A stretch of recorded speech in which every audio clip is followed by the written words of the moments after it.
So don't make light of this going when he says to go here. So not only is there that going and the distance and the logistics of it, but notice that this going is not just about going from one location to another.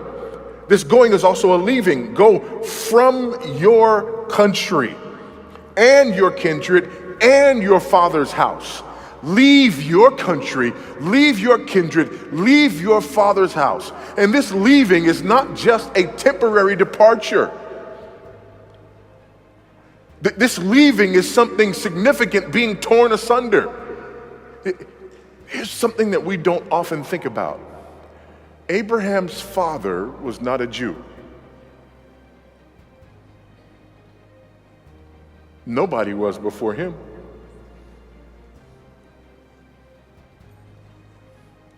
His Jewishness was not ethnic or genetic or racial, but it was a declaration of God. God made a people.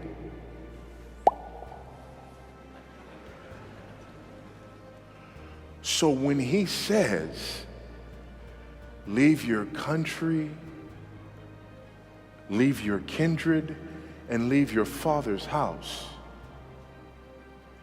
he is saying, I am about to strip you of everything. Not everything. Everything. That's beyond everything.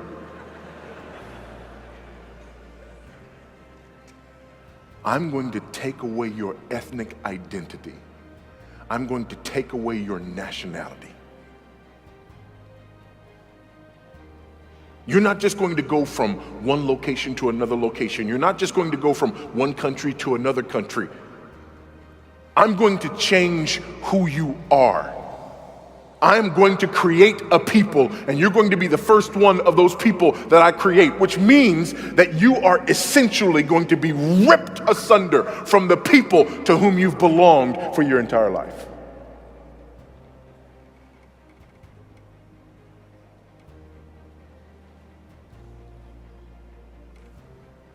How about that? I can't even wrap my head around that. Can you? I just can't even imagine what that would even sound like. Voddie, it's time for you to leave. Fine. No problem. You're gonna leave your country. It's okay. They're kind of crazy sometime anyway. You're gonna leave your family. They're kind of crazy too, right?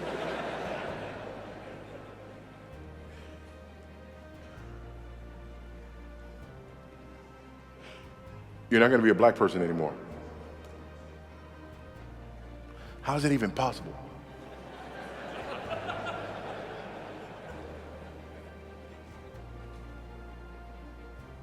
There is going to be a new people,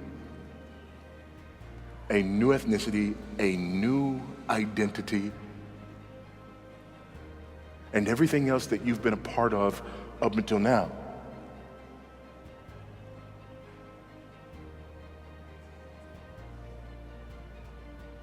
Will no longer be who you are.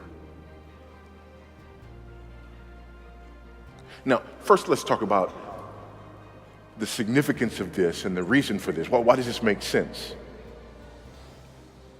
This is not arbitrary. It's interesting. One of the things, Conrad and I were in a village one day. I'm serving in Lusaka, Zambia. It's the capital city. We've got all kind of stuff there. There's a KFC there, Domino's Pizza. We're not quite all the way there yet because there's no McDonald's. I don't even really particularly crave that food, but I just like knowing that they're there. There's no Starbucks. So we got a ways to go, but we're in the city, the big city, millions of people. He took me to what we call the village, and we go to the village, and we get to the village, and we have to go find out where the head man is, the chief, and you go in and kind of check in, and and Conrad's talking. I'm not saying anything. I'd rather not say anything because I don't understand what's being said. In Lusaka, we speak English. Here, we're not speaking English anymore. Then we go, and there's this lady that he's talking to, and he says something to the lady and asks the lady, something about me, and they're pointing at me, and the lady looks at me, and she greets me.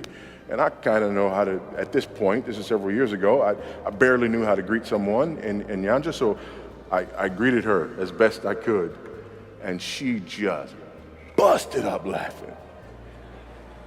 And then she said something to Conrad, and then Conrad just busted up laughing.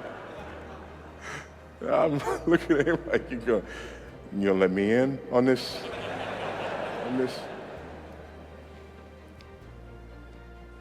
And he looks at me and he says, no, when she heard you speak, she was taken aback. Because, in her words, he looks like us, but he's a white man.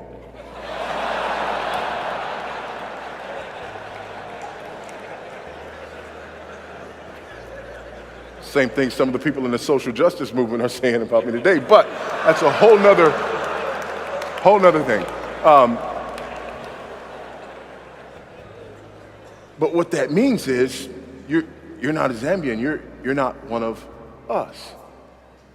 Now, several years later, fast forward, and we're living in Zambia and serving in Zambia and working in Zambia. And one of the difficult aspects of preaching the gospel as an American in that environment is that sometimes people will hear something that may sound a bit radical that comes straight out of the text, and it's very easy to say, well, that's just American.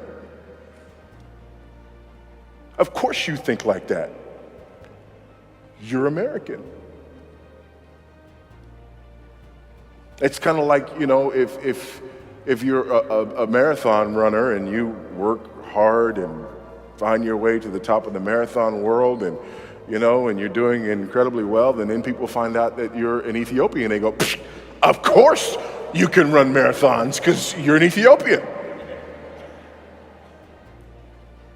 Immediately your response would be, I kind of train a little bit.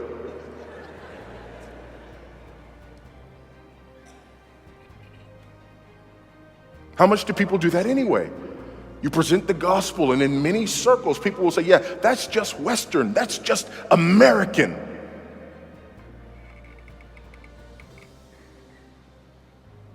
What does that have to do with this?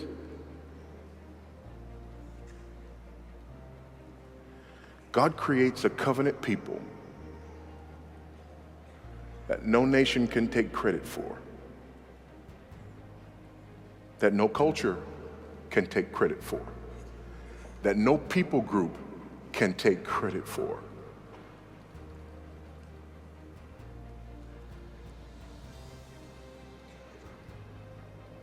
They can't say, well, that's just the Canaanite. No, actually it's not. We're not Canaanites. Well, that's just the Chaldean. No, because we're not that. Well, that's just maybe it's some kind of Egyptian thing. Well, no, it's not, because we're not that. Well, what are you? We're Hebrews. Well, who are they? They're us.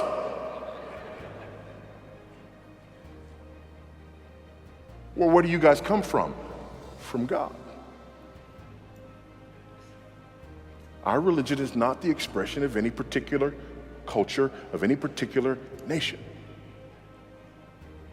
How do you get to say that?